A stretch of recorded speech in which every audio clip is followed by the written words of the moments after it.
Pengalaman kami tentu yang pertama adalah konsumsi vitamin. Jadi vitamin dari manajemen tersendiri udah menyiapkan kita vitamin C dengan zinc plus vitamin E serta dengan konsumsi air yang cukup. Jadi kemarin saya konsumsi air itu bisa sampai dengan 3 liter per hari.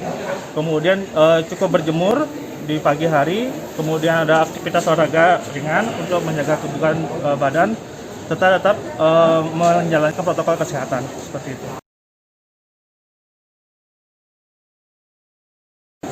Saya isolasi pertama itu swab itu tanggal 1, kemudian mendapatkan hasil itu tanggal 3.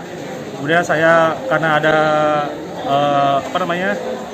diproses, kemudian dialihkan ke tempat isolasi kami, itu saya sembuh kurang lebih sudah berhasil negatif tanggal 21. Karena ada pemeriksaan kebetulan Hari Raya Galungan dan Kuningan, sehingga pemeriksaan swab jadi terhambat sedikit.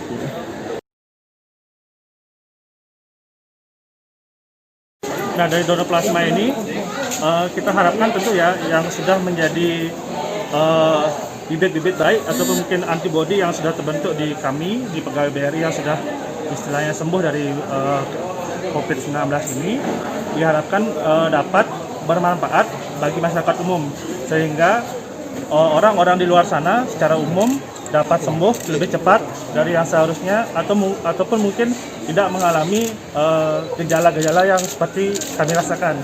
Tetapi terima kasih juga kepada BRI karena BRI juga sudah memfasilitasi kami dalam saat kami mengalami isolasi, itu dari pemberian vitamin, sembako sampai dengan tempat isolasi yang sangat layak, sehingga kami mampu bertahan, beradaptasi, kemudian dapat sembuh sampai sekarang.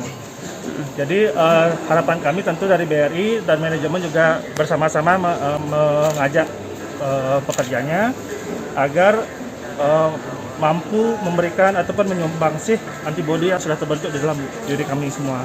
Semoga ini bermanfaat bagi masyarakat umum dan semoga semua masyarakat umum menjadi sehat, bebas dari COVID dan kita bisa kembali normal seperti biasanya.